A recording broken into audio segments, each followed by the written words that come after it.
자다가 입 약간 벌리고 자면 이제 빈대가 뚝 떨어지는 거죠. 네, 근데 내가 피비린내 나는데 뱉을 수가 없어. 왜냐면 여기도 사람 여기도 사람이에요. 그러니까 삼켜야 될게요.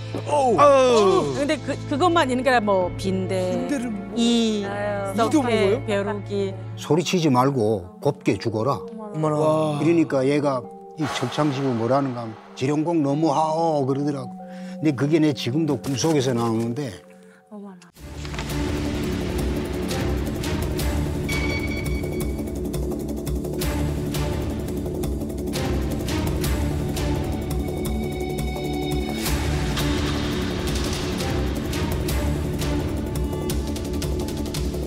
촘촘하게 돼 있는 그런 고물망에 그냥 우리 사람이 머리 어리만큼 다 심어야 돼요. 왜 이렇게 했더냐? 넌 눈이 안 보여? 자기가 그냥 때리고 싶은 것은 마음대로 때리고. 제품 많이 든 애들 얼굴이 진짜 세타예요.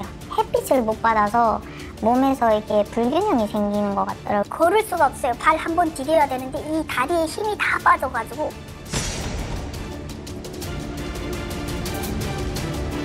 이 보고서를 작성한 분을 오늘 이 자리에 직접 모시고 저희들이 그 북한의 실상에 대해서 직접 이야기 듣는 그런 시간을 좀 가져보도록 하겠습니다. 직접 이곳에 오셨습니다. 안녕하세요. 안녕하세요. 반갑습니다. 본인 소개를 좀 부탁드립니다. 네, 제 폴란드에서 온 지금 북한인권시민연합에서 부국장으로 활동하고 있는 요한나 호사냥이라고 합니다. 네. 반갑습니다. 반갑습니다. 반갑습니다.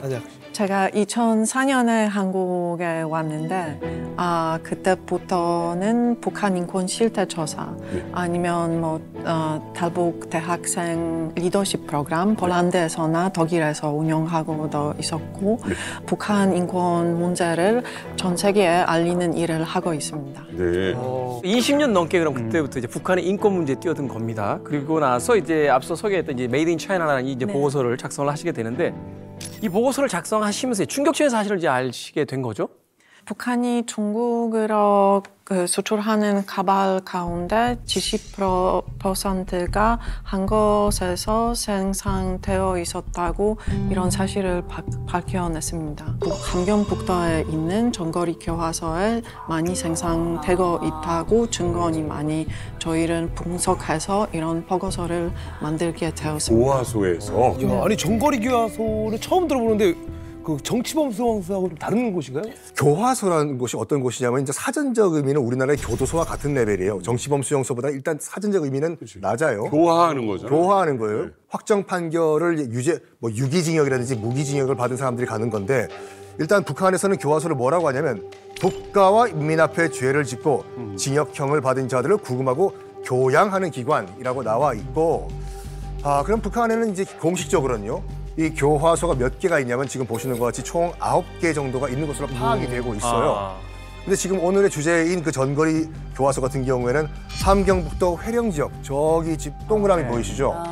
실제로 저기 회령이 얼마나 가깝냐면 두만강, 그러니까 중국 쪽의 두만강에서 보면 회령이 보여요. 그러니까 충분히 그러니까 저기서 전거리 교화소에 있는 노동력을 중국이 활용할 수 있는 걸로 추정이 되는 거죠. 이게 국경 근처군요. 과거 저도 이제 북한에서 보위부했을 때 전거리 교화소는 들었죠. 거기서 이제 가발을 만들어가지고 판다는 것까지 알고 있었습니다. 제가 살던 지역이 황해도 지역이잖아요. 이 전거리 교화소는 함경북도에 있어요. 함경북도에 있는 전거리 교화소를 황해도 지역에서까지 일반 주민들도 알고 있습니다. 전거리 교화소에 대해서. 사람들이 되게 전거리 교화소 간다라고 하면 공포에 떨리는 곳이에요, 그쪽이. 벌써 급수들이 있습니다, 교화소 자체들이. 그런 교화소 자체가 이제 급수가 있는데 이제 전거리 교화소에서 이제 가발을 만들어서 판다. 그리고 또 전거리 교화소는 뭐 탈북했던 사람이라는 것보다도 북한에서는 월경했던 사람들이 간다라고 하거든요. 탈북이라는 단어를 거의 많이 안 쓰기 때문에 월경자라고 하거든요. 그래서 중국 갔다가 잡혀간 사람들 갖다 쓴다. 근데 여기서 더 충격적인 건 뭐냐면 그 사람들이 자꾸 죽어나가기 때문에 그 인원 보충을 노동력 보충을 해야 되기 때문에 일반적으로 지역에 있는 사람들 잘못된 사람들을 전거리 교화소로 보낸다. 이런 말까지 떠들 정도로 이렇게 악명 높은 것입니다. 잡히게 되면 그냥 우리 탈북민들이 다 이야기하는 것이 똑같이 그냥 남자 아들 갖고 자기 아들 갖고 아빠 갖고 남동생 같은 그런 건장한 남자들이 오승어 강목을 들고 여성들 옷 다 벗기고 진짜 매 한 대라도 덜 맞기 위해서 옷 딱 벗어갖고 그냥 찜뛰기 시키고 펌프 시키고 앉았다 일어났다 알몸 검사 다 받고 이렇게 하면서 진짜 수치스러운 일 많이 하고 남자들. 그럼요, 남자들이. 그래서 정말 수치스러운 것을 다 겪으면서도 우리는 인간 대접을 못 받기 때문에 그냥 너네는 벌레 새끼야 그래서 그냥 거기서 맞아 죽어도 그 사람들은 책임이 없어요. 아, 이거 너무 심각한데요? 네, 그런 아까 말씀하신 것처럼 중국에서 북성된 여성들이 이런 얘기를 많이 해요. 보위부 감옥에 들어가면은 자궁 검사부터 시작해요. 거기는 선이나 막대기가 들어가는데 사실은 국제법에 따르면 이런 행위가 그 강간이에요. 반임도 범죄 강간이에요. 만약에 임신된 여자 성혼했으면은 강제 낙태도 시키고 아이 낳게 되면은 이런 아이 죽이고 그런 증거는 굉장히 많고 유엔에서는 그 넓게 알려진 사실이에요. 그 몇몇 탈북자들의 증언에 의하면 전거리 교화소에서 사망하는 사람의 숫자가 한 달에 약 100명에 이른다라는 이야기가 장난 아니지. 있습니다. 살아서 나오는 게 거의 불가능하다라는 이야기를 하고 있습니다. 오늘 이 전거리 교화소에 대해서 낱낱이 진실을 증언해 주실 분을 모셨습니다. 안녕하세요. 반갑습니다. 네, 안녕하세요. 소개를 좀 부탁드립니다. 안녕하세요. 저는 2007년부터 2010년 후반까지 전거리 교화소에서 징역 사례를 하다가 온 이영주입니다. 아, 그러세요. 이거 반갑습니다. 저는 2001년 2월에 들어갔다가 2007년 2월에 나온 권효진입니다. 몇 년 계신 거예요? 그러면 7년? 네, 구류장까지 하면 횟수는 한 8년 되죠. 네, 만 7년 살다 나왔어요. 어떻게 버티셨어요? 네, 저도 역시 살고 나오니까 예. 나와서 너무 신기하더라고요, 사회가. 그래서 사회복 갈아입은 대로 열차 타고 제가 김책이라는 고장으로 가는데 열차 안전은 이제 증명서 검열하는 거예요. 그 교화 출소증 A4 용지만 하고 내놓으니까 그거 딱 보더니 나를 번갈아 보더니 영웅이구만.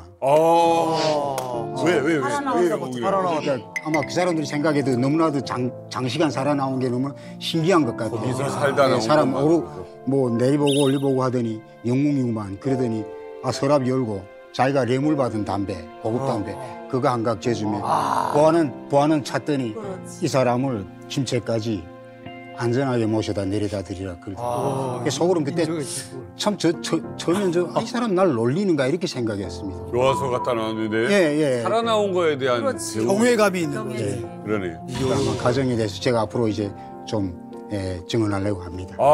좋습니다. 단지 살아서 나온 것만으로도 영웅이구만 나는 하는 이야기를 한다는 건 정말 그 교화소가 얼마나 혹독한 환경인지를 이제 우리가 알 수 있는 건데 이야기를 좀 찬찬히 하나씩 좀 여쭤보도록 하겠습니다. 먼저 영주 씨부터 그 교화소에 이제 들어가시게 된 어떤 사건이 있을 거잖아요. 네, 어떻게 시작이 된 건지. 네, 제가 가정에 이제 맞이에요, 장녀.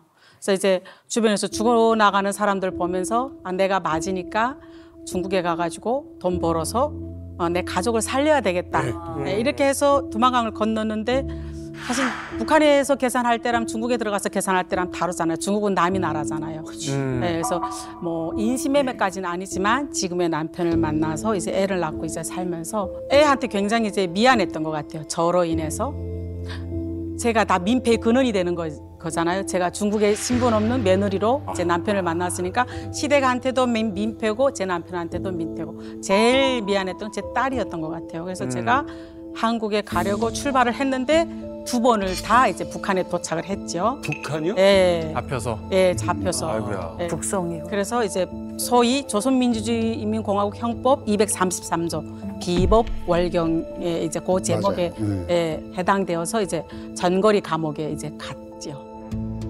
권효진 씨는 어떻게 하다가 이 전거리 교화소로 가신 거예요?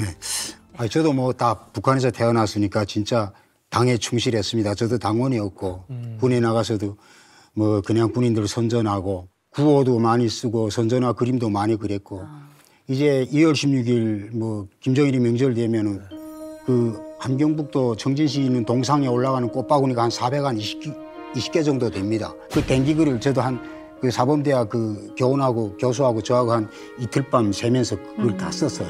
그 댕기글을. 아, 이거 지금 쓰신 것들이에요, 다? 예, 이거 영생탑은 이게 그 한 27m 높이 됩니다. 예, 이거 안전비가 올라가서 그냥 다 글 쓰고 했는데. 아, 이런 일을 하셨어요? 원래? 예, 예. 이런 거 하다가 또 연합기업 쏘니까 대기업이죠. 그리고 거기서 또 신문기사도 쓰고, 예, 그랬는데 실제 뭐 북한에서 고난의 행군 시작되니까 뭐 나도 그건 예외가 없더라고요. 예, 친구들도 굶어 죽고, 예, 그런 거 보니까 나도 뭘 먹어야 나도 좀 당에 충실할 거 아니냐. 그렇죠. 예, 그래서 친구 그 소개를 해서 라진에 들어갔어요. 라진에 가니까 중국 사람들이 많습니다. 그래, 저도 해보자.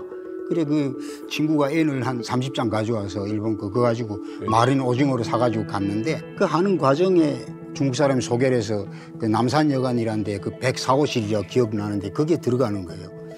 들어가는데 저한테 중요한 부탁을 하나 하는 겁니다. 좀 위험한 부탁인데 자기 친척을 하나 찾아달라는 거예요. 청진에 있는데 찾아주면 내가 사례를 주겠다. 한 2,000불 주겠다. 그러니까 그때 거기서 2,000불이면 대단한 돈이었습니다. 찾아만 달라면 예, 사람 하나 찾아주면. 그래서 저는 오케이, 찾아줄게. 뭐 북한하고 우리 중국이 친구인데 우리 모산 좀 도와주겠다는데 친구를 도와주겠다는데 그걸 왜 못 찾아주겠니? 그래서 알았다, 찾아주겠다 하니까 처음에 500불 주더라고요. 그 좀 좋아가지고 그거 가지고 그 송평구역이라는 그 당원 등록과 가장한테 제가 가서 같은 그 당 기관이 있었으니까 제가 이러이러한 사람 좀 찾아달라. 내가 좀 급히 만날 일이 있다 하니까 그 찾아서 주소 가르쳐 주더라고요. 가니까 그때 70 몇 세 됐는데 정말 딸하고 두 분이 사는데 고난하게 살더라고요. 옷도 그 병사들이 입던 바지인데 다 꿰진 거 있고. 그래서 데리고 나 시장에 나가서 식사 좀 시키고 옷도 한두 개 사입 비우고 데리고 라진 들어갔죠. 예, 라진 들어가서 그 넘겨졌는데 그 조선족인즉 북한에 와서 국군 포로를 찾아서 우리 대한민국에 계속 장사한 사람인 걸 난 몰랐어요. 국군포로였어요? 국군포로? 아, 일이 크게 됐구나. 그렇죠. 근데 그것도 제가 자각했으면 안 합니다. 제가 아마 그때 자각. 예, 근데 그 사람이 나올 때 출국 사업소에서부터 이 사람이 계속 그 촬영된 거예요. 보도 15위부가 라진 15위부가. 그분을 찾아달라고 했더니 그때부터 이제 추적을 한 거군요. 예, 원래 이 사람이 한국 드나드는 걸 출입국 사업소에서 다 아니까 이 사람이 라진을 딱 들어오고 후창 시간 들어오면 이 사람한테 카메라가 따라다니는 거 저는 모르죠. 그러니까 남산여관 104호실까지 다 찍힌 겁니다. 제가 들어가는데 빼도 박도 할 말이 없습니다. 북한에서 이제 국군포로 같은 경우에는 이제 계급 제일 낮은 계급이라 적대 계급이에요. 북한에서는. 네, 적대 계급인데 제가 있었던 이제 황해도 첨단 화양이라는 곳이 있습니다. 거기에도 이제 국군포로가 있어요. 그 국군포로인지 모르고 그 옆집에 사는 사람이 자주 가서 술을 마셨어요. 근데 보입에서 요시찰 대상이 된 거예요, 그 사람이. 왜 뜬금없이 자꾸 저 사람을 만나서 술을 먹냐. 사실 옆집도 모르는데. 근데 중요한 건 이 사람이 국군포로인지도 몰라요. 네, 국군포로인지 모르는데 그 자녀가 농장을 하는 자녀가 있으니 같은 분조인 거예요. 같은 분조라니까 좀 뭐 대화가 좀 됐나 봐요. 그러니까 가서 자주 술을 마셨는데 보입에서 끌고 간 거예요. 끌어가가지고 너 왜 자꾸 국군포로네 집안에 가서 만나냐? 그러니까 이 친구가 모르는 국군포로가 뭐예요? 하고 물어본 거예요. 그러니까 모르고 만났는데 그 사람은 단련대 갔어요. 갔어? 단련대, 보름 단련대 뛰었어요. 그 사람 내 이제 접근하지 말라. 그 사람은 우리 사회의 계급 대상이다. 그래서 그 정도로 통제하고 관리하는 것이 바로 이제 국군포로인데 알고 했든 모르고 했든 그거는 처벌 받을 수밖에 없는 거죠. 알고 했든 모르고 했든 어찌됐건 그 탈북을 이제 도운 혐의가 되는 거죠. 그거는 완전 뭐 그냥 솔직히 쟤도 큰 죄야. 큰 죄죠. 술 먹은 것보다. 대한민국에서는 국군포로를 찾는 게 진짜 큰 그럼요. 그러니까 그걸 도와준 거거든요. 그러니까 내가 뭐 무의식적으로 했든 어쨌든 그건 네가 당원으로서 계급성이 없다. 예, 그게 혁명 전통성, 뭐 사회주의 애국성, 뭐 마지막에 네 번째 계급성인데 그 계급성을 내가 뭐 반대했다는 거죠. 그럴 것 같으면 알려줘야 되는데 저 집은 국군포로네 집이라고 알려주지도 않아요. 자, 어쨌든 이렇게 해서 전거리 교화소를 가는 거예요. 어찌됐건 이제 이적 행위를 했다라고 이제 판단을 한 건데 두 분의 뭐 사연은 다르긴 합니다만 어찌됐건 전거리 이제 교화소로 두 분이 가시게 됩니다. 사실 우리가 이제 살면서 법을 위반한다는 생각을 하면서 사는 경우가 거의 없고요. 또 위반했을 때 교도소나 유치장에 간다는 생각을 안 하잖아요. 근데 북한 사회에서 그것도 전거리 교화소라고 하는 악명 높은 곳에 이제 두 분이 가시게 되는 거예요. 그때 심정이 어떠셨을지 참 궁금하거든요. 저는 교화소 겉면만 보고 교화소에 온지 몰랐어요. 그냥 북한에 그냥 평범한 농장집처럼 생기고 그냥 보이는 게 새까맣게 생긴 큰 이제 뭐라고 철문 그리고 이제 도망치면 죽인다고 쓴 그 표말이 이렇게 앞에 있는 거 보고 아 내가 감옥에 왔구나 진짜 이런 생각을 했고 무섭다는 생각을 많이 했죠. 아 내가 이곳에 들어가면 내가 살아서 3년 뒤에 살아서 나올 수 있을까 그런 생각이 많이 들었던 것 같아요. 몇 년 형을 받으신 거예요? 제가 3년 반. 3년 반 형을 받으신 거예요? 네. 아니 권혜준 씨는 그럼 어떤 일을? 네, 저는 그 지령공이라고 그 교화소에 그 수용자 총반장이 있고 저는 총지령공이었습니다. 둘이서 교화소 내 그 각 과마다 할당해야 되고 그 할당량을 저녁에 받아야 되고 그리고 중요한 거는 오늘 신입자가 몇 명 들어왔으며 몇 명 사망했고 몇 명 퇴소했고 몇 명 병보 나갔고 몇 명 입원해서 지금 허약자 몇 명 이걸 종합해가지고 교화소에다 보고를 해줘야 됩니다. 매일. 수감자들 사이에서는 높은 직책인 거죠? 예, 사실 뭐 선생들보다 더 무서워할 때도 있었고 사실 그래가지고 좀 미안할 때 많습니다. 이 선생들이 직접 냄새 난다고 수용자들 곁에 안 옵니다. 검신하는 것도 나무 막대기 쥐고 옷을 탁 제끼지 절대로 와서 손 안 대거든요. 왜? 손 대면 그 수건을 닦는 꼴 눈 뜨고 못 봐요. 그 같은 사람인데 그러니까 저보고 저 아니면은 그 총반장 아니면은 반장들 보고 야 대형 세워가지고 다 검신하는 거예요. 몸 다 수색하고 자기네 뒷짐짓고 구경하는 거죠. 아니 궁금한 게 이 총지령공이 이 자리까지 어떻게 올라가게 된 거예요? 저는 원래 들어갔을 때 신입반에 들어갔을 때 그 노동도 크게 못 해보고 붙들고 앉아서 살던 사람이라 나는 이제 들어가면 죽었구나. 그냥 그 일생을 총화해봤어요. 구루장 안에 앉아서. 들어가 신입반에 앉아 있는데 뭐 신입생들이 제가 제일 마지막 들어왔다고 천대를 합니다. 제일 마지막 앉혀놓으니까 제가 구석에 그 화장실 앞에 가서 머리 쭈그리고 앉아 있는데 갑자기 소장이 날아 들어와서 감시창 열고 권효진이 누군가 하는 거예요. 그러니까 신입생들이 너무 우아해가지고 날 쳐다봤습니다. 어제 들어왔는데 내가 예 하니까 너 나오라. 신입반장하고 같이 나가니까 아, 네가 그렇게 기술이 있다며? 목공 기술이 있다. 제가 그 정진에 있을 때 낮에는 나가 신문글 쓰고 밤에는 집에 들어와서 대패도 안겠습니다. 그래서 그림을 공부했으니까 그 고급 가구를 그 디자인해가지고 그게 한번 시장에 나가는데 한번 대박 나서 전 정지신에 제가 디자인한 TV탑들이 다 나갔거든요. 그래 그 소문 한번 난 일이 있는데 그거 소문이 아마 갔는지 훗날에 알아보니까 그 도검철서 3처장이 교화소장한테 전화했답니다. 그 좀 쓸만하니까 써보라. 야, 그것도 정보. 좋은 거, 귀한 거 만들면 기술자가 있으면 더 좋은 거잖아요. 네, 그렇죠. 정거리 교화소 주 업무가 목공입니다. 평양에 있는 보안소 간부들이 가구를 보장하는. 저는 너무 저한테는 뭐 아주 꿈 같은 일이죠. 그래서 앉아서 야 이거 특별히 보장해주고 얀 학습시키지 말고 도안 그리기 하라 하니까 그래서 6개를 그렸습니다. 이불장, 양복장, 장식장, 삼명경대 이렇게 해서 6개를 도안 그렸는데 다음날 소장이 탁 날아들어더니 탁 보더니 만족해서 얼굴에 화색 돌더니 탁 됐어. 넌 2년 벌었어. 그러는 거예요. 네. 2년 벌었어? 그렇죠. 2년 그러니까 감소한다. 15년 형인데. 7년도 아니고 15년을 봐주셨다고요? 예, 제가 15년 받고 들어갔는데. 그러니까 저는 형기단축 2년이 거기서 정말 그 중요하거든요. 그래서 13년을 이걸 내가 이제 평양 가서 일주일 있다 내려온 다음에 보자. 여하튼 올라가다 일주일 있다 내려왔는데 거기다가 교화국 생산처 이런 도장을 딱 지금 이걸 이제부터 하라고 승인 내려왔으니까 그래서 저를 목공지령공 초범자인데 제일 중요한 목공지령공 시켜서 그걸 제가 4년 하고 그리고 다시 교화소 지령공을 갔습니다. 아니 2년 줄이는 거는 진짜예요, 농담이에요? 그거 진짜입니다. 그게 규정이 어떻게 됐는가 하면 7조라고 있습니다. 그 교화 준칙에 7조가 뭐냐면 교화 생산에서 국가에 이득을 줬을 때 국가에 이득을 줬을 때 그다음에 교화 정책에서 다른 수감자들에게 모범이 됐을 때 이럴 때 7조라는 게 차려지는데 그 7조가 2년입니다. 그래서 제가 지금 7조를 받았죠. 모범수네 모범수.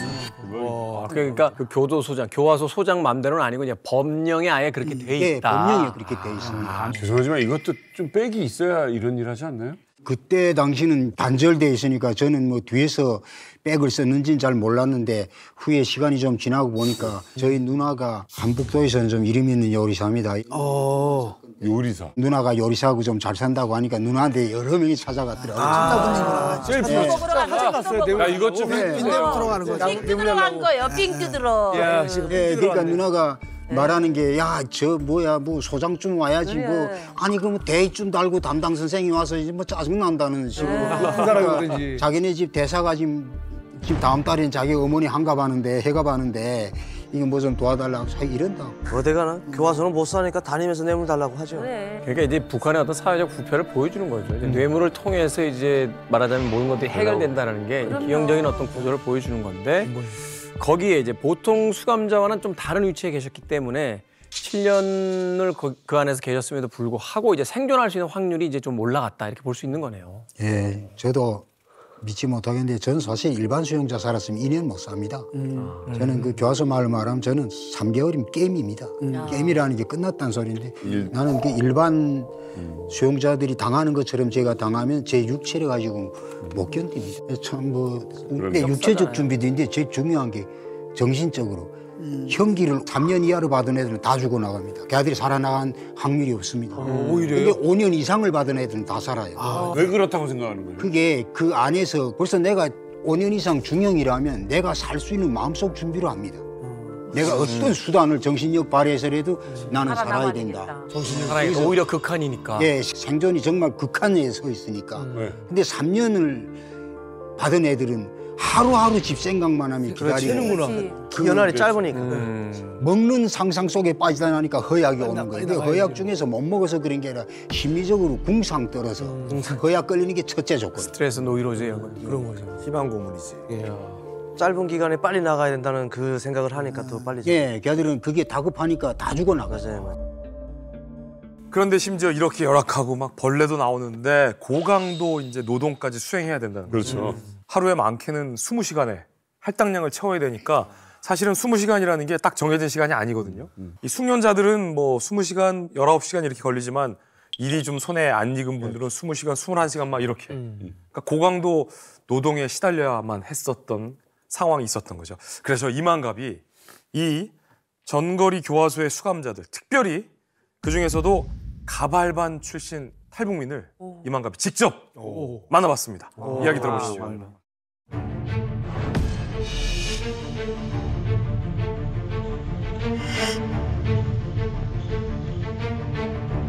2009년 여름부터 2011년까지 한 2년간 교도소 생활을 했어요. 그래서 가발반이라는 곳에서 나올 때까지 가발을 떴어요. 2009년도 2월에서 2012년도 1월까지 이제 가발반에서 일한 이성인이라고 합니다. 진짜 너무 힘들었던 것 같아요. 그걸 만들려고 하는데 해본 적도 없고 정말 촘촘하게 돼 있는 그런 고물망에 그냥 우리 사람이 머리 어린 만큼 다 심어야 돼요, 거기에. 수작으로 하나씩 다 뜨는 거예요. 저거 저렇게 하는구나. 진짜 0.0001mm 정도의 이런 간격으로 돼 있는 곳에 머리카락을 심어야 되는데 그물 씌운 바가지가 있어요. 그 바가지로 계속 맞아야 돼요. 재간이 이렇게 없냐고. 한 올 심으라는데 왜 몇 올씩 넣나 다 풀어라 그러는데 그때가 진짜 그 기술을 익힐 때가 너무 힘들었던 것 같아요.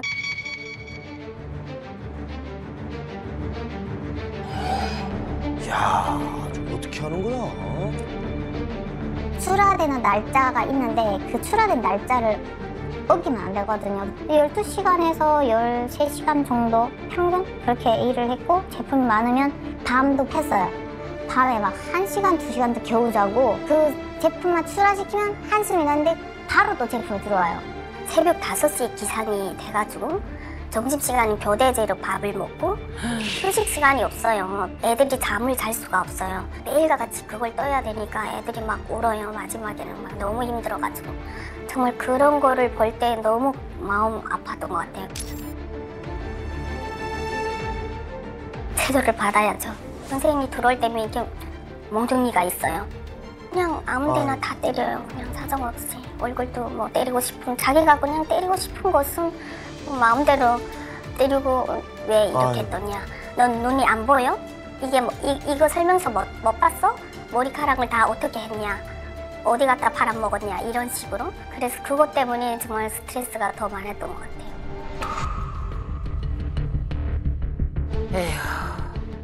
생기름 있잖아요, 식용유. 그거를 많이도 아니죠. 막 제품 하나 딱 떨어지면 야 이번 출하된 제품 중에 누가 고생을 했지 하면 너 몇 숟가락 더 주고 너 몇 숟가락 더 주고 하면서 이름 지목해가지고 몇 숟가락?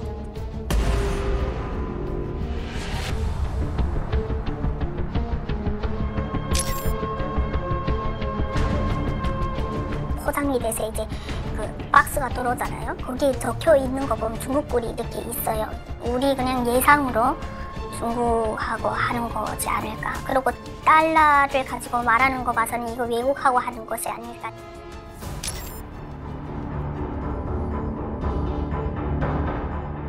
햇빛도 못 보고 가발한 애들은 대부분 제품 많이 든 애들은 얼굴이 진짜 새하얘요. 그러니까 이게 햇빛을 못 받아서 몸에서 이렇게 불균형이 생기는 것 같더라고요. 그래서 병이 걸렸는데 제가 괴혈병이라고 걸렸었거든요, 한번. 이게 다리 쪽에 크고 작고 한 알갱이들이 엄청 덕지덕지 이렇게 안에 있더라고요. 그게 혈관들을 이렇게 막아놔가지고 혈액순환을 걔가 방해를 한대요. 그래서 가만히 있다가도 피가 그냥 터지는 거예요. 그래서 그 병으로 그때 제 기억에 한 3명 정도 죽었어요. 근데 저도 그 병에 걸렸다가 거의 한 3개월? 4개월 정도를 걷지를 못했던 것 같아요. 평생 그냥 이렇게 불구로 살아야 되는구나 했었는데 근데 엄마가 면회 오면서 무슨 약을 하나 들여보내줬는데 그때 그 약이 아니었으면 제가 뭐 그 안에서 죽던가 아니면 평생 거치지 못했을 달이 아니었을까 생각이 들긴 해요.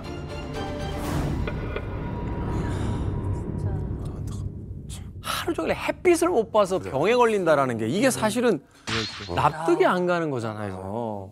정말 안타까운 상황이었는데 호선약님 이런 일들이 정말 비일비재하게 일어나는 겁니까? 네, 굉장히 많아요. 중국에서 들어오는 인모에 먼지가 굉장히 많대요. 그 소방차들이. 그렇겠죠. 그래서 이런 먼지를 흡수되면은 배병도 생기고 되게 이상한 피부병이 많이 생긴다고 하셨어요. 많은 중건자들이. 게다가 그 영양실조에 다들 시달리고 있는데 거기 죽는 사람 굉장히 많아요. 요한나 호선약 국장님이 조사한 이제 가발 말고도 여러 가지 어떤 부서들이 있었습니다. 앞서 잠깐 이야기하셨는데 영주 씨는 이제 식사를 만드는 구내반에 있었다라고 하셨잖아요. 네. 어떻습니까? 작업 환경 뭐 거긴 좀 나은가요? 아니면 똑같나요? 아니요, 뭐 교화소 안에서는 자유로운 것은 단 한 곳도 없죠. 네, 그리고 이제 철창 안에서 있으니까 내가 자의적으로 뭘 할 수 있는 게 없어요. 구내반이라는 게 어떤 연세가 많으신 분들, 바깥에 나가서 출력해서 일할 수 없는 사람들이 구내반에 많이 있고, 그리고 장애인들. 그래서 구내반이 있는데 제가 제일 기억에 남는 게 어떤 거냐면 이제 상하 수도가 이제 고장나서 수도가 지금 안 나오는데 밥은 먹여야 돼요. 그러니까 아침부터 쭉 못 먹었어요. 일요일 날인데. 저녁 밥은 이제 먹여야 되는데 그 물 기르러 남자 취장에 가야 돼요. 근데 이제 120명씩 다 그 간방에다 넣어놓으니까 사람들이 막 그 안에 있는 것 자체만 냄새 나잖아요. 그러니까 교화소 바깥에 그 마당에다 다 풀어놨어. 그러니까 1,200명이 다 바깥에 나와 있어요. 와. 그 남자 취장에 가서 물을 길어와야 되는데 그 부식 만드는 통이라고 그 철로 만든 거예요. 그 철로 만든 그 통이 그냥 맨 무게만 20kg가 넘어요. 네. 여자들이 이렇게 대를 이렇게 나무대 이렇게 길게 해가지고 양옆에 메고 가는데 옛날 물장수들 들고 다니듯이. 그 물을 남자 취장에 가서 길어가지고 오는데 저는 이제 고민이 많죠. 나는 단장인데 이 물을 1,200명으로부터 사수해야 밥을 만들잖아요. 근데 이제 이 물을 이제 아침 점심 이제 못 먹었던 사람들이 이제 바깥에 지금 다 풀어놓은 상태인데 이거 어떻게 들어가야 되나. 저는 포커스가 거기에 딱 맞췄어요. 이렇게 보아노니 여자 삼가 대문 딱 열었는데 1,200눈이 다 이게 물에 와서 다 꽂힌 네, 물통이 3개 지금 들어가는데 저도 별로 체구가 안 큰데 이거 안 지키고 예를 들어 누군가로부터 이 물이 약탈당하고 또 누군가로부터 물통이 엎어지고 이렇게 나는 이제 맞고 현기가 늘어난다. 이게 저한테는 절박한 거잖아요. 그러니까 이제 진짜 필사적으로 그 물통을 제가 지켰던 것 같아요. 물이 없어요? 여기 여자 쪽에는? 그러니까 단수가 돼서 그날은 네, 단수가 돼서 밥을 아침부터 못 지었어요. 아침, 점심. 그러니까 막 목은 마르고 다들 이제 본능만 남아있고. 그렇죠. 물도 못 마시고. 그래서 제가 막 이렇게 도끼를 붓고 여기다 손대는 사람 오늘 죽었어 막 이러면서 갔던 기억에는 참 미안한데 내 상황에서는 그게 절박한 상황. 나는 오늘 이 물통 세 통을 못 지키면 간수로부터 깨지고 그래서 완전 목숨을 걸고 그 물통을 지켰던 상황도 있고. 물을 지키시려고. 예, 군의반이라는 게 아마 그런 것인 것 같아요. 아유, 제가 이 말을 200% 공감하는 게 뭐냐면 그 해산 보이부도 그냥 중국에 넘어갔다 온 사람들 물을 안 줘요. 세수할 물도 안 주는데 먹는 물도 안 주는 거예요. 근데 이따금씩 조사 시간에 나가기 위해서 복도에서 쫙 줄 서서 대기하고 있는데 복도에도 비닐 방막으로 담장 안에니까 비닐 방막으로 했는데 이 방막에 얼음이 소리 덧친 그 얼음이 이렇게 꼈어요.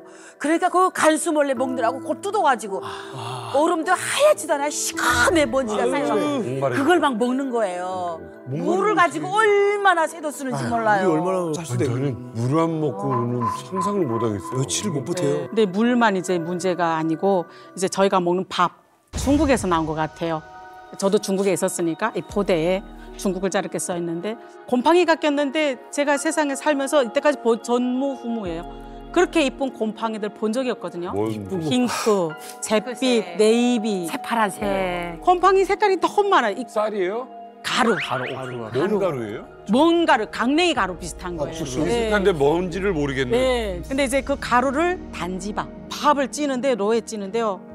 야, 세상 그렇게 악취를 맡아본 적이 없어요. 얘가 이제 숙성돼서 그 안에서 썩은 냄새. 근데 우리가 못 먹겠다 할 수가 없어요. 먹어야 돼요. 그래서 제가 그때 치장했을 때 얘를 이렇게 가루를 이렇게 버물버물 해가지고 다 쪘는데 한 소금 다 나갔는데 진짜 맛이 기딱차게 있더라고요. 배고프니까.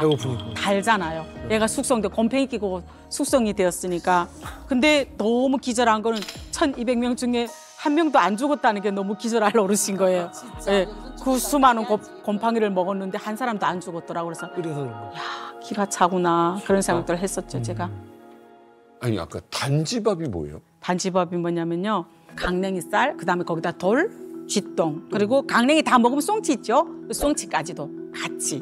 그대로 쪄서 10cm, 15cm 길이 이렇게 된 단지 모양이 있어요. 그 기계 갖다 찍어서 연탄 찍는 기계. 예, 그거 축소해서 예, 그렇게. 그게 이제 분배해 주려고. 예, 그렇죠. 똑같이 분배하려고. 예. 그렇게 해서 한 개 반에 120명이면 한 개 다에 120개 담아서 이렇게. 국은 뭘 줘요? 어떤 국이에요? 어떤 국이냐면요. 통상 저는 까마귀 날개국이라고 불렀거든요. 까마귀 날개. 까마귀 날개국이 까마귀 잡아서 끓여요? 양배추를 많이 심어요. 남세반에서. 그러면 이제 좋은 거는 거기에 지키는 간수도 아까 240명 정도 그 사람들 다 분배되고 쭈쫑이야 그 껍데기를 이렇게 절여요. 예, 절이는데 소금 자체가 없어요.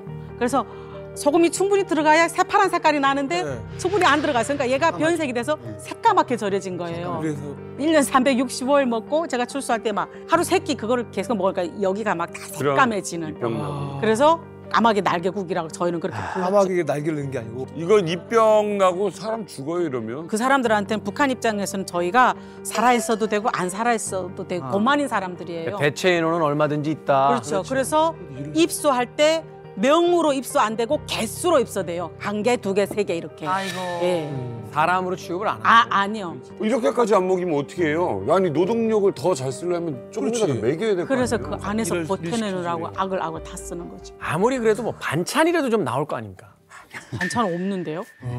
반찬이 없어요? 반찬은 360을 먹어본 적이 없습니다. 쥐를 먹어본 적이 있어요. 그러니까 예, 쥐. 짝꿍이 잡아왔어요. 같이 자는 짝꿍이 잡아왔는데 벨도 다 보이는 새끼. 털 아직 안 나. 네, 아주 금방 난 거. 7마리인지 8마리인지 잡았는데 못 먹겠다 그러니까 기다리라 그러더라고요. 기다리라 그래서 부식하는 사람한테 가가지고 뜨거운 물에다 확 튀어가지고 왔는데 이 친구는 절박해요. 10년 받고 왔어요. 저는 좀 덜 절박한지 못 씻겠더라고요. 그래서 저는 그냥 이제 통째로 삼켰어요. 그리고 이 친구는 막 아삭아삭 씹어 먹더라고요. 그래서 나도 교화소에 들어왔으니까 경험할 걸 다 경험해야지 하면서 그런 생각이 먹었던 적이 있습니다. 그렇게. 이제 뭐 제가 그 여기 그림을 하나 가지고 왔습니다. 이게 제가 2010년도에 그래서 제가 인권 사례를 한번 이거 내놨던 건데 지금도 이름을 부르라면 부를 수 있는 애들이거든요. 근데 이게 뱀 같은 거는 산에 화목하려 갔다가 잡으면은 그 목줄 해서 바로 뺏기면 뱀은 뭐 괜찮고요. 이 쥐는 이상하게도 교화소 쥐는 살이 쪘습니다. 그래서 이렇게 큰 쥐가 복도 다니는데 저는 그 수용자들 다 재우고 그 감방을 왔다 갔다 하니까 보다 지가 나오면 발로 차면 이쪽 벽에 갔다가 또 살아서 또 뛰는 거예요. 또 달려가서 발로 차서 꼬리지에서 거의 이만해요. 그 꼬리지면 어디를 가는가 하면 허약자들 방. 그거 감시창 열고 야 허야 너네 제일 허약된 게 누구냐? 그게 누구라고 또 상하차반 문 열고 야 상하차 오늘 생일이 누구냐? 생일이라고 그 주면 고맙습니다. 고맙습니다. 그 지를 그 지를 주는 그 어떻게 먹는가 보니까 어떻게 먹어요? 그 불 때는 그 하구 있습니다. 나무. 그 밑에 내려가서 그걸 그 털만 구슬내 가지고 어떤 애는 그 먹는데 피가 줄줄 흘러. 근데 그 손톱으로 뜯어서 내장은 대충 뽑아버리고 그다음에 씹어 먹는데 그 한참 서서 봤어요. 그때 난 생각해서 니 나오라 해서 구워라. 그래서 먹인 그런 적도 있고요. 제가 기억나는 거는 그 할머니가 73세 그 교화소에서 연세가 제일 많으셨어요. 그분이 이제 자식 하나인데 그 딸이 한국에 와 있어요. 그래서 이 할머니가 내몽골 해서 한국 오려다가 잡혔어요.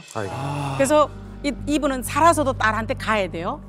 그래서 이제 쥐고기를 이제 먹고 싶은데 제가 이제 반장이잖아요. 이제 간방 안에 들어가서 문 딱 닫는데 이렇게 반짝 그래서 갔어요. 갔더니 자기 쥐 먹으러 가고 싶다. 쥐 어디 있는데? 그랬더니 저기다 묻어놨다 그러더라고요. 그래서 제가 간방문 눈치 보고 살짝 따고 갔는데 손에 뭐 들고 있어요. 보여 하니까 그 감옥 안에 유리가 없는데 어디서 주웠는지 유리 그 닳고 다른 유리를 요만한 거 딱 들고 있더라고요. 그래서 쥐를 이제 꺼내는 거예요. 쥐를 꺼내는데 딱 거슬었어요. 그래서 여기서부터 이렇게 쭉 따서 배까지 딱 따더니 벨은 변속 안에 들락날락 하던 쥐잖아요. 그 쥐가. 그러니까 벨은 다 해서 거기다 묻어놓고 저보고 소금 매달 좀 달라 그러더라고요. 소금 갖다 주니까 이제 찍어서 꼬리까지 다 이렇게 드시는 거 보고 반장 나는 꼭 살아나가야 될 이유가 있어.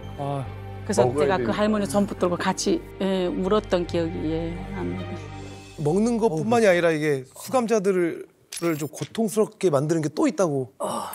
그 영화 빠삐용도 그렇고 쇼생크 탈출을 봐서도 아시겠지만 이 수감자들이 가장 두려워하는 게 뭐냐면은 독방 수감이거든요. 이 전거리 이 교화소에도 독방이 있었다고 합니다. 우리 또 권 선생님께서 직접 그리신 그림인데. 기가 막히게 그리시네. 네.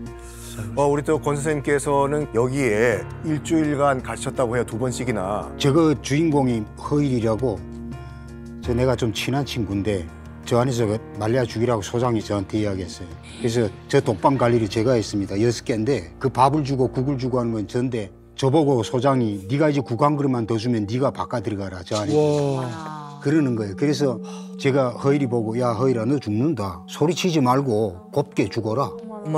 그러니까 얘가 이 철창지고 뭐라는가 하면 지령공 너무하오 그러더라고. 근데 그게 내 지금도 꿈속에서 나오는데 저게 독방밥이라고 장기 쪽 많았습니다. 왕장기 쪽. 그걸 먹기 아까워서 놓고 있으면 지가 와서 먹을 때 딱 잡는 거예요. 그래서 그 쥐를 먹는 게 오히려 허일이한테는 더 좋았습니다. 근데 이 허일이가 마지막에 눈이 튀어나오더라고요. 그래서 내가 야, 너 이제 이틀 못 견디겠구나. 이틀이면 네가 게임이니까 조용히 가라. 그랬더니 야, 이 개라 50배쯤 수용소에서도 이렇게 안 했다 하니까 그 순복이라고 소령이었어요. 그 물 좀 한 바퀴씩 가져오라는 게. 근데 나는 그 복도에서 그 간수이 심부름하니까 1월 달인데 지금인데 그거 기다 치더라고요. 그걸 내가 직접 물을 날라주고 목격했으니까 그 허일이 다음 날로 죽어서 실려 나가는데 어떻게 드나면요 시체가 꼿꼿하니까 손바닥에다 머리를 이렇게 들고 한 사람 다리 들고 꼿꼿한 통나무처럼 가져가서 양말 머리에다 딱 씌우니까 쏙 들어가더라고요. 그래가지고 사체실 가져가고 그런 시체를 태웠죠. 바람이 저 안에서 이제 그 육체적인 고통도 있지만 정신적으로 미치거든요. 미쳐요, 미쳐. 얘기만 들어도 이제 그런 상황들 이제 하는 건데 그걸 지금 21세기에 그 한 국가라고 자신들이 이제 칭하는 곳에서 하고 있다라는 게 이게 과연 어떤 일인지 참. 제가 전거리에 있는 동안, 그러니까 입소해서부터 나는 사람이 아니다는 생각을 많이 했어. 왜냐하면 내가 사람이라고 생각하면 너무 비참하고 너무 슬퍼서 나는 사람이 아니어야만 여기서 살아나갈 수 있다는 생각을 내가 많이 했던 것 같아요. 그래서 이제 씻는다는 게 거기 안에 수용소 안에 공간은 있어요. 근데 200명이 씻으려고 만들어 놓은 공간에 1200명이 들어오니까 이제 그 세면장을 이제 다시는 사용을 못 하는 거예요. 그러니까 다 밖에서 씻는 거예요. 농산반이니까. 우리가 생각할 수 없는 냄새. 우리가 땀이 나는데 여름에 하루만 안 씻어도 얼마나 이상한 냄새가 나요. 근데 일주일을 안 씻었다고 생각해봐요. 얼마나 그런 생각이 나겠냐. 근데 이제 아침에 출근할 때 이제 내가 오늘 어디서 일하나 생각해보고 어디서 일한다고 그 향에 가면 강하고 얼마 멀지 않아요. 길하고 강에. 길 옆에 바로 강이에요. 그러면 아 내가 저 도로에 오늘 앉아서 목욕하고 빨래해야 되겠다. 주어진 시간은 딱 15분. 그러면 이제 일 거의 끝나고 점심에 밥 먹으러 갈 때 씻어라 그러는데 여기 길은 다 무방비 상태예요. 다 지나가는 사람들 다 볼 수 있어요. 그리고 우리를 데리고 다니는 초병들이 있어요. 뭐 20살, 뭐 22살 그렇게 된 것 같아요. 남자애들이요? 네, 남자들. 이 사람들 창피하다고 우리가 안 씻을 수도 없고 뭐 일주일을 안 씻었으니까 막 미친 거죠. 그리고 어차피 내가 나를 사람이라고 생각을 안 했으니까 내 조카 같은 사람 나를 쳐다봐도 난 괜찮아. 난 씻을 거야. 이 시간마저 내가 그냥 흘려보내면 창피하다고 지나가면 못 씻으니까 뭐 이제 씻어라고 소리를 지르면 치약, 칫솔 이제 묻혀요. 그리고 이빨 막 닦으면서 뛰거든요. 내가 봤던 그 장소에. 그럼 딱 도착을 해요. 바지 여기 풀어놨으니까 막 벗고 위에 거 이렇게 벗고 그리고 이제 머리 감고 머리 감은 물에다가 옷 버물버물해서 그럼 또 저기서 사람들이 보던 거 말던 거 막 씻고. 근데 여름엔 또 괜찮아요. 겨울에는 이제 그 갱변에다 머리를 이렇게 감고 딱 들면 이제 여기에 고드름이 딱 져요. 그래도 씻어야 돼요. 어차피 나는 사람이 아닌데 내가 이 씻는 것마저 포기하면 아 나는 영원히 사람이 아닌 것 같아요. 씻어야 돼요. 그래서 막 기를 쓰고 씻었던 것 같아요. 제가 책을 냈는데 그때 그날도 항상 제가 미친년이 하루라고 그 제목이 미친년이 하루. 내가 사람으로 살아내야 되지만 미친년처럼 살았던 하루. 그렇게 살았습니다. 사람으로서는 아예 그냥 대우를 못 받은 거잖아. 우리 자체가 우리가 사람이 아니라고 생각해서 사람이라고 생각하면 너무 슬프고 살 이유조차 없는 거예요. 우리 사람이 아니야. 들으면 들을수록 생지옥이 따로 없지 않습니까? 예? 이 와중에 정거리 교화소 사람들이 버틸 수 있는 건 생명줄이라는 게 있었기 때문이라고 합니다. 그 생명줄 바로 면회입니다. 면회. 면회. 예, 그러니까 면회는 북한이 그 생활이 어려우니까 면회 못 오는 사람들이 거의 한 60% 된다고 보면 비정상이고요. 그 가족이 끈끈한 인연이 있고 하는 사람들 생활이 조금 밥이라도 먹을 수 있고 죽이라도 먹을 수 있는 사람들은 면회를 오는데 그것도 자주 못 오니까 2개월 내지 3개월에 한 번씩 오는 거는 받아준다.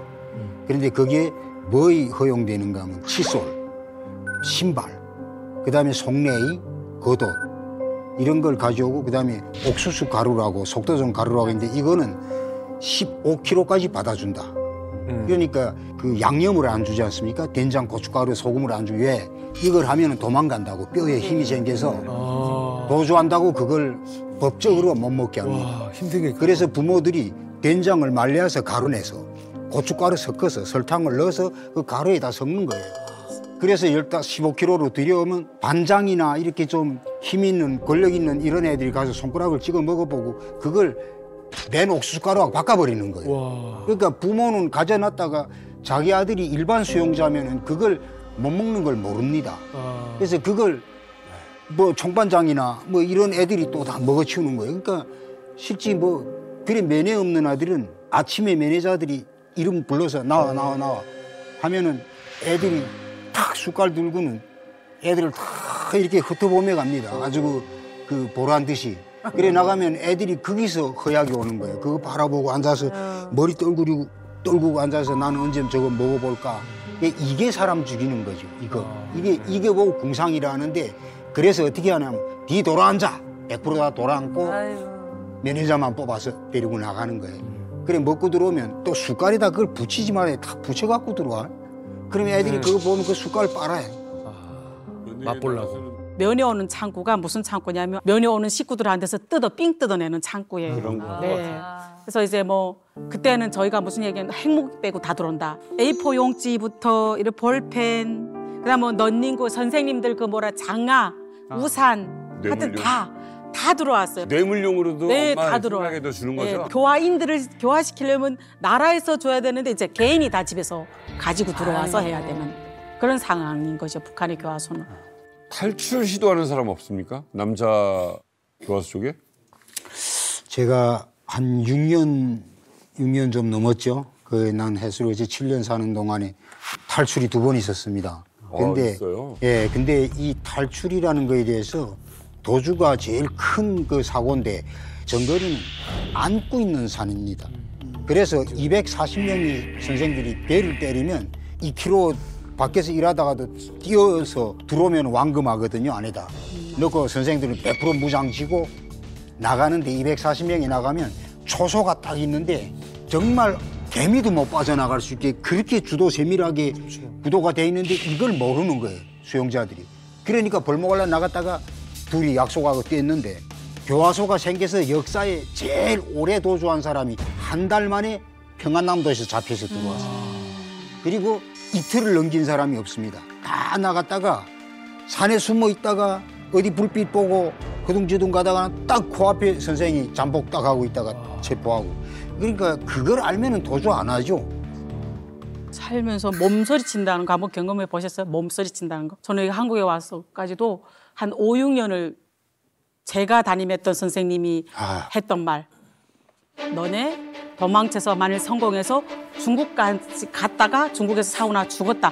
시체라도 끌고 와서 이 안에 들여놓는다. 그러니까 그 말이 제가 한 5, 6년 동안 항상 꿈속에서 몸소리 쳐지도록 막.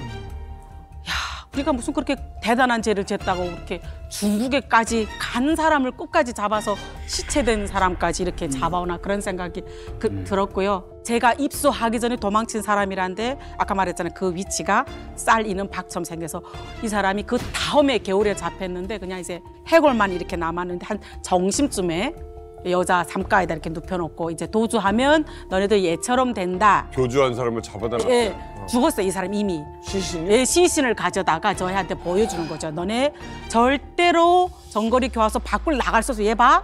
못 나갔지. 작년에 도망치다 이렇게 눈 속에서 죽은 거를 가져왔는데 못 도망치며 설사 도망치더라도 얘처럼 된다. 그리고 또 하나는 그분은 전거리 안에서 도망친 게 아니고 외부에 일하러 가다 도망쳤대요.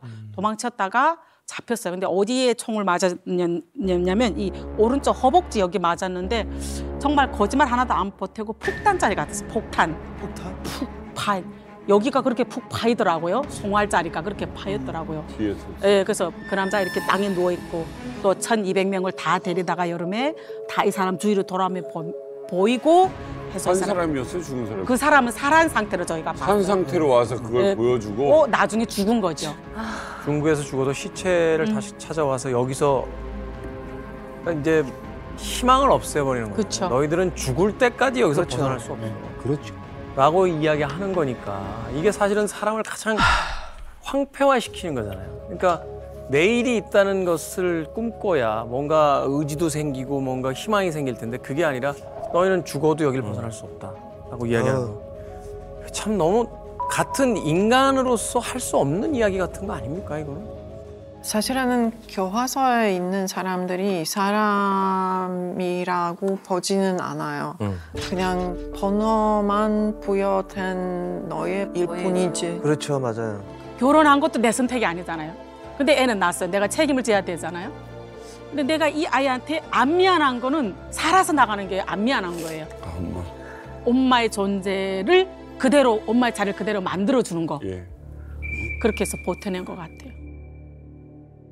저는 제일 생각나는 게 그냥 제가 볼 수 있는 건 하늘밖에 없더라고요. 하늘 올리다 보면 그 높은 담장에서 산 봉우리가 보이는데 그게 새하얗게 눈이 왔다. 또 몇 개월 있으면 파랗게 되고 이런 걸 6번을 겪었어요.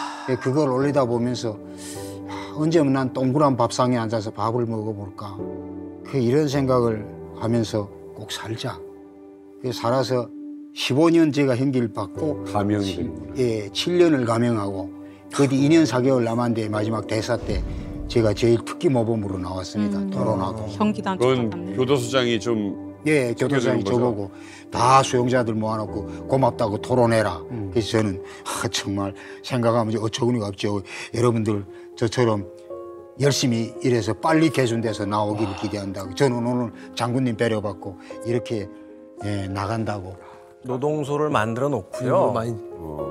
거기에 안정적으로 노동력을 공급하기 위해서 죄도 아닌 죄를 가져다가 계속 집어넣고 이 사람의 죄보다 더 엄한 형벌을 때려놓고 열심이라면 감형해 준다. 무슨 선심 쓰듯이. 원래 7년인데 내가 나온 자리에 누군가 또 들어가야 됩니다. 근데 이 정책을 모르고 내만 배려받은 것 같아요. 북한도 어쩔 수 없이 국가라고 자신들이 주장을 하니 북한의 주민들을 강제로 데려다가 강제 노역을 시키고 돈도 한 푼도 안 주고 노예처럼 부릴 수는 없잖아요. 그러니까 그걸 형벌이라는 시스템으로 만들어서 그걸 유지시키는 거예요. 무보수 인력이 빠지니까 그 인력을 보충하기 위해서 이제처럼 어디 가서 달걀 하나, 계란 하나 훔친 애들도 또 잡아오고. 다 구루장에는 지금 이미 준비돼 있어요. 600명 대사가 나오면 구루장 안에 700명이 앉아 있어요. 참 이건 우리의 상상을 벗어나는 그 인권에 대한 심각한 유린입니다.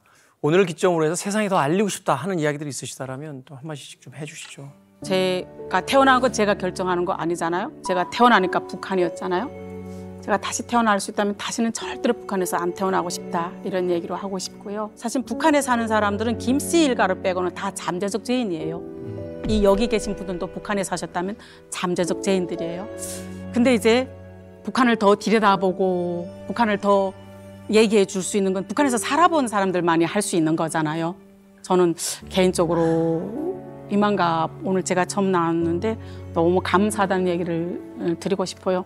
저를 대신해서 또 대부분들 대신해서 힘들지만 이런 얘기들을 방송으로 내보내 주셔서 너무너무 감사하고 이 방송도 또 많은 사람들이 봤으면 좋겠다. 맞아. 예, 그런 생각을 합니다. 저는 이제 고향 가면 그 불망산에 가서 비석 좀 세우고 싶어요. 그게 제가 꿈이고요. 좀 사죄도 하고. 근데 정말 이 자리 빌어서 꼭 하고 싶은 말은 이 인권이라는 게 지금까지 오랜 시간을 거쳐왔지만 효과가 그렇게 크게 나타나지 않는 우리 욕심에 비해서 그거에 대해 안타깝고요. 정말 더 미안한 거는 해외에서 이렇게 이런 선생님처럼 해외에서 우리 북한 인권 문제에 대해서 관심해 주시는 분들한테 우리 주인이 좀 뛰어야 되는데 이렇게 지금 북한 정책적으로 우리가 좀 꼬집었으면 좋겠다.